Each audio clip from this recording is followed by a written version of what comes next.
হযরত লুকমান আলাইহিস সালামের ভাষায় আল্লাহ রাব্বুল আলামিন আমাদেরকে নসিহত করেছিলেন। আর হযরত লুকমান আলাইহিস সালাম নিজের ছেলেকে কি নসিহত করেছিলেন, তিনি ছেলেদেরকে দিনদার বানানোর জন্য কি পদ্ধতি অবলম্বন করেছিলেন, গত জুমায় আলোচনা করেছিলাম। প্রথমেই তিনি যে কাজটি করলেন, সন্তানের ঈমান আকীদাকে সংশোধন করার ওয়াজ করে দিলেন।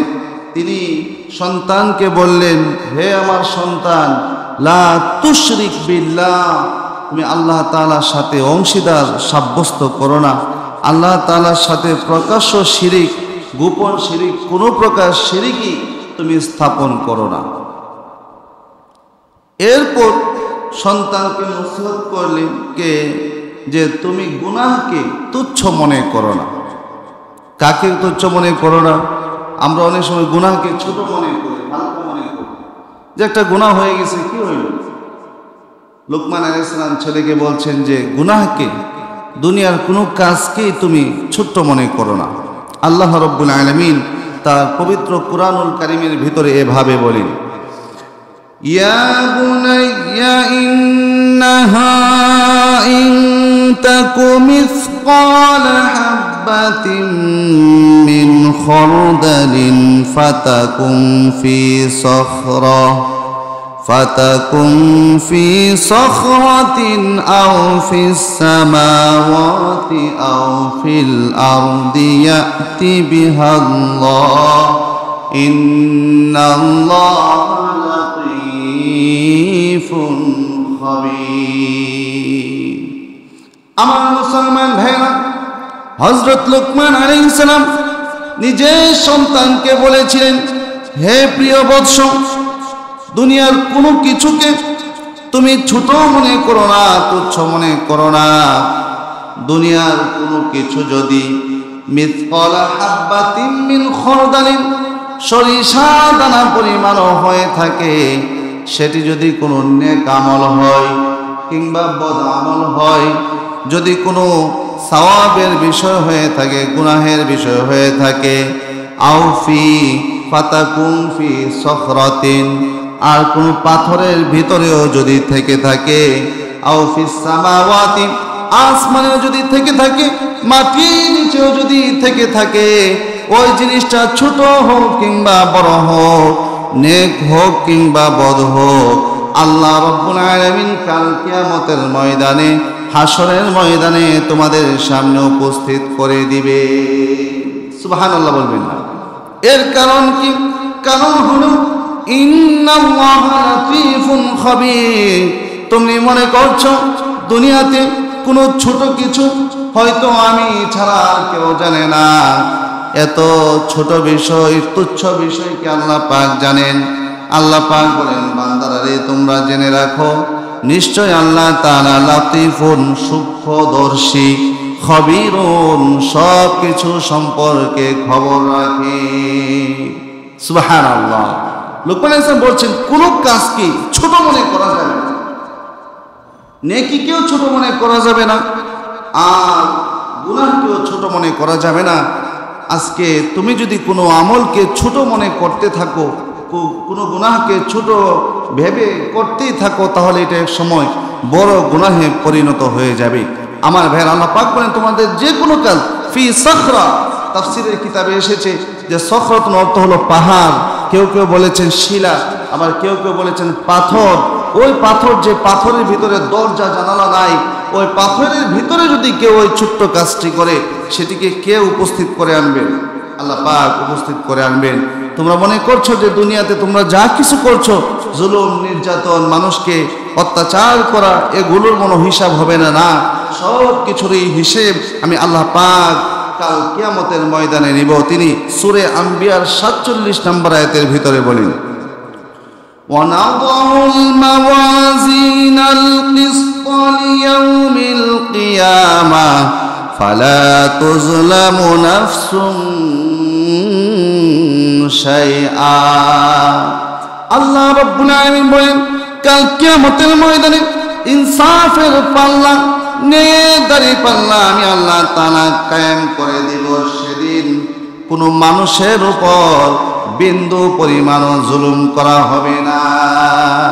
দুনিয়াতে যে বিচারে যে সালিশে কাউকে ঠকানো হয়েছে, কারোর বিরুদ্ধে মিথ্যা সাক্ষ্য স্থাপন করে তাকে ঠকানো হয়েছে, তার বিরুদ্ধে ফয়সালা দেওয়া হয়েছে, অথচ সে হকের ফয়সালা পাওয়ার কথা ছিল, সে বিচার কাল কিয়ামতের ময়দানে আল্লাহ পাকের সামনে আবার বসবে, সেদিন তিনি সঠিক ফয়সালা দিয়ে দিবেন। ফামাইয়া আমাল মিসকালা যাররাতিন খায়রান ইয়ারা। আল্লাহ পাক বলেন দুনিয়াতে কোনো ভালো কাজ, নেকির কাজ যদি কেউ করে থাকে সেটিকে কিয়ামতের ময়দানে দেখতে পাবে। ওয়া ইয়ামাল মিসকালা যাররাতিন শাররান ইয়ারা। দুনিয়াতে যদি কোনো খারাপ কাজ কেউ করে থাকে, গুনাহের কাজ করে থাকে, আর এটা যদি যাররা পরিমাণও হয়, অনুপরিমাণও হয়, সেটিকেও আল্লাহ পাক বান্দার সামনে উপস্থিত করে দিবেন। বলেন সুবহানাল্লাহ। তাহলে লুকমান আলাইহিস সালাম প্রথমত ছেলেকে ঈমান সংশোধনের নসিহত করেছেন। কি সংশোধনের? ঈমান সংশোধনের নসিহত করেছেন। দ্বিতীয়ত গুনাহকে, কোনো কাজকে তুচ্ছ মনে না করার নসিহত করেছেন। তৃতীয়ত ঈমানের পরেই সবচেয়ে গুরুত্বপূর্ণ আমল কি বলেন? নামাজ। ঈমানের পরে সবচেয়ে গুরুত্বপূর্ণ আমল কি?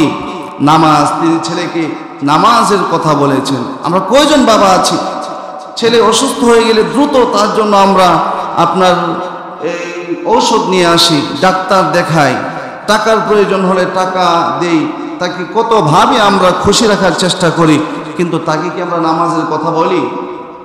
সবাই কি সন্তানকে নামাজের কথা বলে? আসেন দেখি আল্লাহ পাক কি বলছেন লুকমান আলাইহিস সালামের ব্যাপারে। আল্লাহ পাক বলেন যে লুকমান তার ছেলেকে বলছিল, ইয়া বুনাইয়া আকিমিস সালাহ, হে প্রিয় বৎস তুমি নামাজ কায়েম করো। আমার ভাইরা, নামাজ কায়েম মানে কি? নামাজ প্রতিষ্ঠা করো। নামাজ প্রতিষ্ঠা করতে হলো নামাজের সকল নিয়ম কানুন মেনে সুন্দরভাবে যথাযথ নিয়মে নামাজ আদায় করা। নামাজ কায়েম করার কথা বলে এখানে আল্লাহ পাক সকল ভালো আমলের উপদেশ মানুষকে দিয়েছেন, যে দুনিয়াতে সকল ভালো কাজ তোমরা করো, কারণ নামাজ পড়লে সকল পাপ, অশ্লীল ও গুনাহের কাজ থেকে মানুষ বিরত থাকতে পারে। ঠিক কি না? আল্লাহ পাক নামাজের কথা বলে বুঝিয়ে দিয়েছেন যে এই নামাজ পড়ো মানে যে নামাজ পড়লো সেজন্য সকল গুনাহ থেকে বাঁচতে পারলো। কারণ সূরা আনকাবুতের 45 নম্বর আয়াতে আল্লাহ রাব্বুল আলামিন বলেন, উতলু মা উহিয়া ইলাইকা মিনাল কিতাবি ওয়া আকিমিস সালাহ ইন্নাস সালাতা তানহা আনিল ফাহশাই ওয়াল মুনকার ওয়া লাযিকরুল্লাহি আকবার ওয়াল্লাহু ইয়ালামু মা তাসনাউন। আল্লাহ রাব্বুল আলামিন বলেন, বান্দারা তোমরা নামাজ কায়েম করো। রাসূল আপনি আপনার উম্মতদেরকে বলে দিন যে হে আমার উম্মতের নারী ও পুরুষেরা, আকিমিস সালাহ, তোমরা নামাজ কায়েম করো, কারণ নামাজ তানহা আনিল ফাহশাই ওয়াল মুনকার, দুনিয়ার যত অশ্লীল কাজ আছে, যত অন্যায় কাজ আছে, যত মন্দ কাজ আছে, যত পাপাচার আর গুনাহের কাজ আছে, সকল গুনাহ থেকে মানুষকে নামাজ বাধা প্রদান করবে। সুবহানাল্লাহ। আমার ভাইরা, কিন্তু দেখা যায় অনেক মানুষ নামাজ পড়েও চুরি করে, আছে না নাই? নামাজ পড়েও সুদ খান, আপনার বড় বড় গুনাহ খাতার সাথে লিপ্ত, একদিকে নামাজ পড়ে আরেক দিক দিয়ে দেশের টাকা বিদেশে পাচার করে, আছে না নাই? আমার ভাইরা, রসুলকে জিজ্ঞেস করা হলো, ইয়া রাসূলুল্লাহ, অনেক মানুষ তো নামাজ পড়ে কিন্তু লাম তামনাহুস সালাহ, নামাজ তাকে গুনাহের কাজ থেকে বাধা দেয় না। রাসূল করিম সাল্লাল্লাহু আলাইহি ওয়াসাল্লাম বলেন, তাহলে শোনো, যে মানুষ নামাজ পড়ার পরেও গুনাহ থেকে বাঁচতে পারবে না, মনে করবা তার নামাজ আমার দরবারে কবুল হচ্ছে না। নামাজ কেন কবুল হচ্ছে না? ওযুই তো ঠিক নাই। সে ওযুর ফরজ, সুন্নত, ওয়াজিব, মুস্তাহাবগুলো লক্ষ্য করে কি ওযু করেছে? নামাজ কি ঠিক মতো সে আদায় করেছে? নামাজ আদায়ের যে শর্তগুলো আছে, ফরজগুলো আছে, সে কি ওইগুলো আদায় করেছে? রুকুতে সেজদায় গিয়ে কমপক্ষে রুকুতে সুবহান রাব্বিয়াল আযীম একবার, সেজদায় সুবহান রাব্বিয়াল আলা একবার বলা পরিমাণ সময় অবস্থান করা। কিন্তু কিছু মানুষ তো রুকু আর সেজদাতে যায় আর ওঠে, ঠিক কি না? বলছিলাম যে কথা, লুকমান আলাইহিস সালাম ছেলেকে ঈমান সংশোধন করা ওয়াজ করেছেন। আল্লাহর সাথে শিরিক করতে বাধা প্রদান করেছেন। আমার ভাইয়েরা, আল্লাহ রাসূল সাল্লাল্লাহু আলাইহি ওয়াসাল্লাম আমাদেরকে নির্দেশ করেছেন আমরা যেন আমাদের সন্তানদেরকে নামাজ আদায় করার নির্দেশ প্রদান করি। বলবেন হুজুর, তাহলে সন্তানের বয়স কত বছর বয়সে তাকে নামাজ আদায় করার কথা বলবো? অনেকে তো অপেক্ষা করে ছেলে বালেগ হবে, 12-13 বছর বয়স হলে তাকে নামাজের কথা বলবে। عن عمرو بن شعيب عن أبيه عن جده قال قال رسول الله صلى الله عليه وسلم مروا أولادكم بالصلاة وهم أبناء 7 سنين।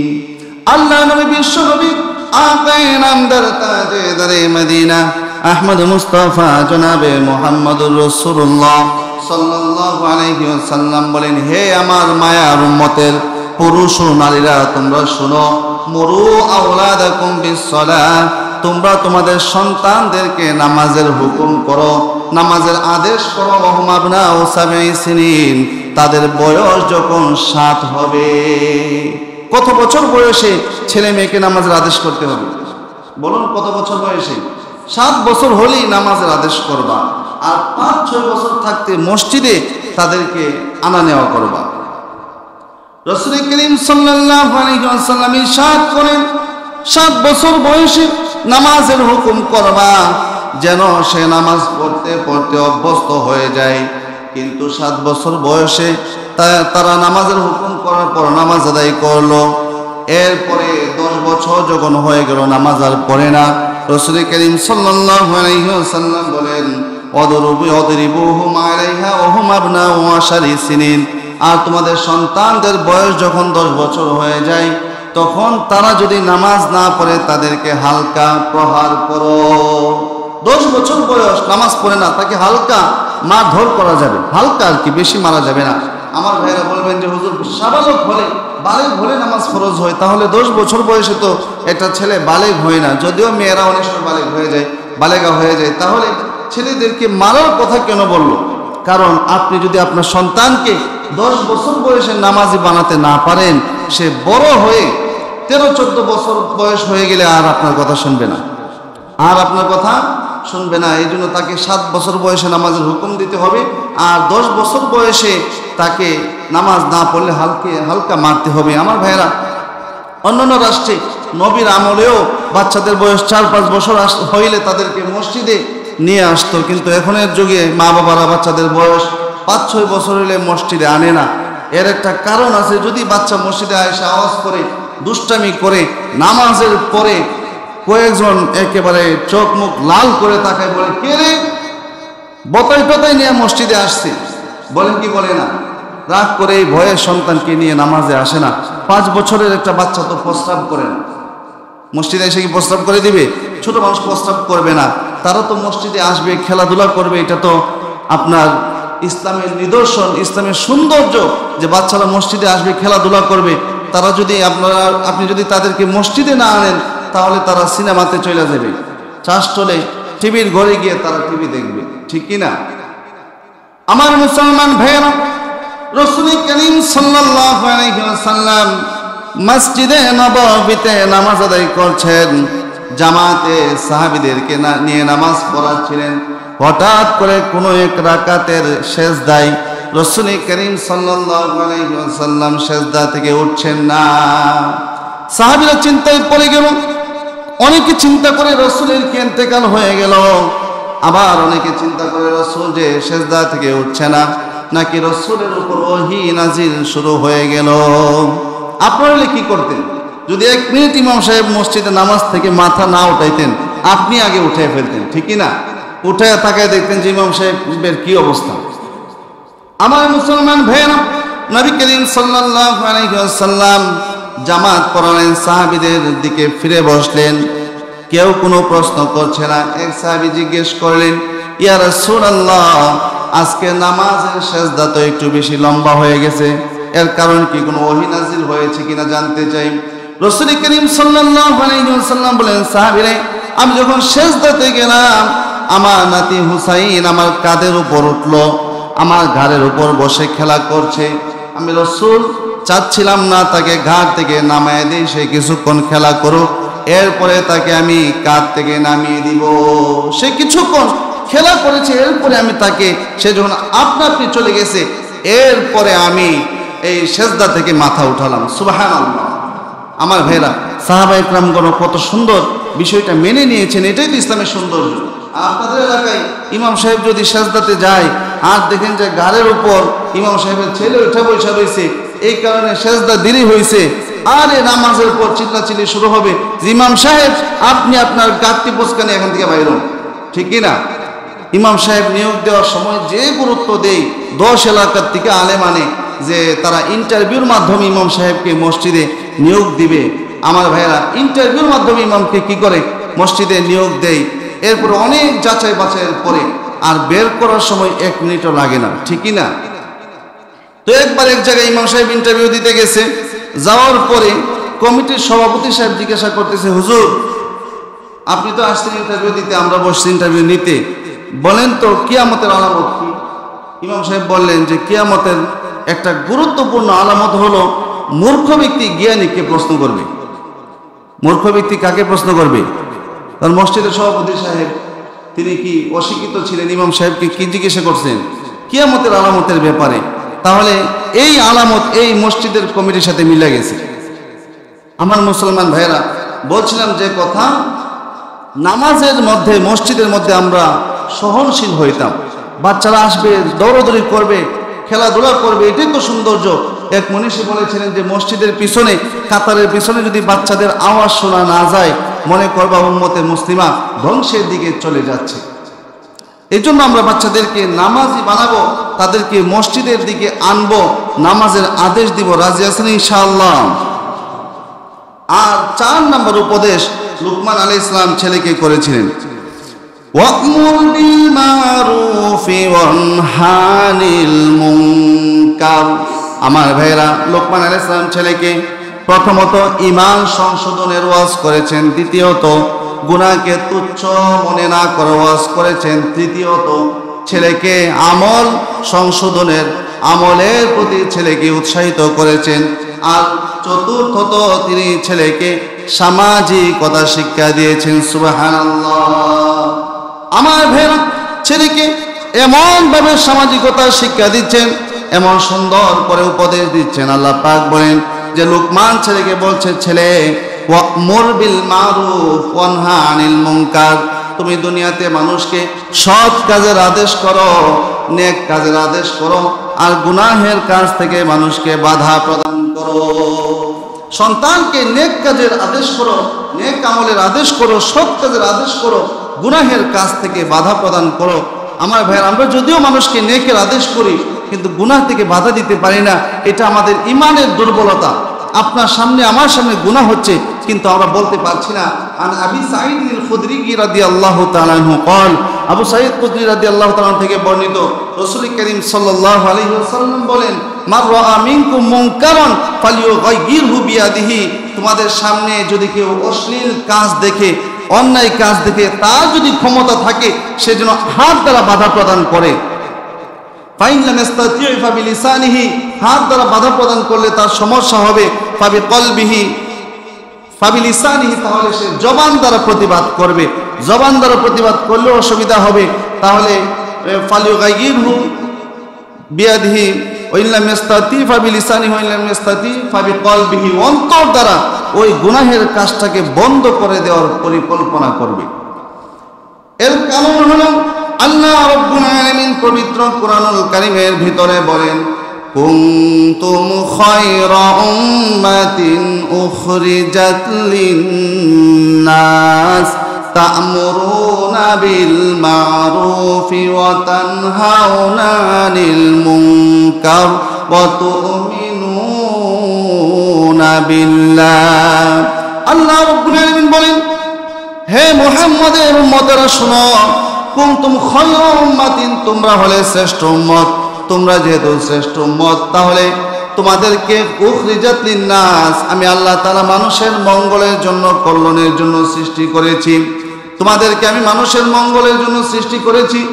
আর ওই মঙ্গল কিভাবে হবে? আল্লাহ পাক বলেন, তা'মুরুনা বিল মারুফ, তোমরা মানুষকে সৎ কাজের আদেশ করবে, ওয়া তানহাউনা আনিল মুনকার, আর অসৎ কাজ থেকে বাধা প্রদান করবে। আমাদেরকে শ্রেষ্ঠ উম্মত বানিয়ে অন্যান্য নবীদের উম্মতেরা যে কাজ করত সেই কাজের দায়িত্ব আমাদেরকে দিয়েছেন। এই সূরা লুকমান থেকে গত জুমাতে আলোচনা করেছিলাম লুকমান আলাইহিস সালামের জীবনী নিয়ে আর শিরকের ভয়াবহতা নিয়ে। এই জুমাতে আলোচনা করতে করতে আমরা এমন এক জায়গায় আলোচনা আসলাম যে লুকমান আলাইহিস সালাম ছেলেকে বলছেন সৎ কাজের আদেশ করো, দাওয়াত ও তাবলীগের কাজ করো, যেটা আমাদের বর্তমান প্রেক্ষাপট। বাংলাদেশে তো আপনারা দেখতেছেন দাওয়াত তাবলীগ নিয়ে কি হচ্ছে। মূল ধারা যে দাওয়াত ও তাবলীগের কাজ উলামা একরামের অধীনে দেশের মুসলমানেরা করে, তাদেরকে স্বরাষ্ট্র মন্ত্রণালয়ে বসে রাষ্ট্রের কর্মকর্তাদের উপস্থিতিতে আপনার সিদ্ধান্ত করে ইস্তেমার মাঠে তাদেরকে দেওয়া হয়েছে যেন তারা সবগুজারি করে, জোর করে, আর মাঠটা যেন পরিষ্কার করে। কিন্তু কি হলো, 2018 সালের 1 ডিসেম্বরে এই সাদপন্থী এক মৌলবী যে আমাদের আল্লাহ রসুল এবং সাহাবীদেরকে নিয়ে বিভ্রান্তমূলক কথা বলার কারণে উলামা একরাম তার ভুল ধরেছে, কিন্তু সে তার ভুল থেকে ফিরে আসতে রাজি না। যেহেতু রাজি না, এই জন্য সে আমার ইসলামের বিরুদ্ধে যে কথা বলবে, সে যদি আমার বাবাও হয়, আমার ছেলেও হয়, আমরা কি তার সাথে কোনো খাতির দেখাবো নাকি? আমার ভাই, ইসলাম কি কারো বাবার, কারো ছেলের, কোনো মৌলানা সাহেবের নাকি? ইসলাম হলো এমন ধর্ম যে ধর্ম আল্লাহ পাক দিয়েছেন। এই মৌলিক বিষয়টাকে কেন্দ্র করে সাদ সাহেবের থেকে উলামা একরাম দূরে গিয়ে সঠিক পথে যেন মানুষ দাওয়াত ও তাবলীগের কাজ করে, এটার ফয়সালা করে দিয়েছেন। কিন্তু এই দেশের সাদের অনুসারী যারা, তারা হইল মুশরিক। তারা কি? তারা তো আল্লাহর ইবাদত করে না, তারা সাদের ইবাদত করে। জোরে বলেন ঠিক কি না? তারা যদি সাদের ইবাদত না করতো, সাদের কথা নিয়ে তারা এত মাথা ঘামায় কেন? তারা তো আল্লাহ পাক কি বলছেন, তার রাসূল কি বলেছেন, কুরআন হাদিসে কি আছে সে অনুযায়ী চলতো। এই সন্ত্রাস বাহিনী কি করলো? 2018 সালের 1 ডিসেম্বরের মতো এই 2024 সালের 17 ডিসেম্বর রাতের গভীরে, রাত 3টা বাজে যখন আপনার দাওয়াত ও তাবলীগের মেহনতকারী সরল মনা ভাইয়েরা ঘুমিয়ে আছে, ওই ঘুমের মধ্যে আক্রমণ করে মুসল্লিদের পেটে ছুরি ঢুকিয়ে জায়গায় 3 জন লোককে হত্যা করলো। জুড়ে বলেন, এটা কি দাওয়াতের কাজ? তারা কিসের তা'মুরুনা বিল মারুফ ওয়া তানহাউনা আনিল মুনকার করবে? মানুষকে সৎ কাজের আদেশ করবে, অসৎ কাজ থেকে নিষেধ করবে। যারা নিজেরাই অসৎ কাজ করে, তারা কি দাওয়াত ও তাবলীগের মানুষ? তারা কি তাবলীগের মানুষ নাকি তারা খুনি? তাদের একটাই পরিচয়, তারা হলো সন্ত্রাসী, তারা হলো সাদপন্থী, তারা হলো কাদিয়ানীদের মতো সাদিয়ানি, তারা হলো খুনি। জোরে বলেন ঠিক কিনা? আমার ভাইরা, অন্তর্বর্তীকালীন সরকারের কাছে আমরা এই আবেদন করেছি, আমরা এই বিচার রাষ্ট্রের হাতে ছেড়ে দিয়েছি। বাংলার মুসলমানগণ, হকপন্থী মানুষগণ কখনো সন্ত্রাসী কার্যক্রম করতে পারে না। রাষ্ট্রীয়ভাবে মামলা গ্রহণ করা হয়েছে এবং তরিত এর বিচারের দাবি আমরা জানাচ্ছি। ইনশাল্লাহ আশা করি আমাদের দাবি কবুল করা হবে। আমার ভাইয়েরা, আমাদের জুমার ওয়াজের খুতবার সময়সূচি নির্ধারিত, এই জন্য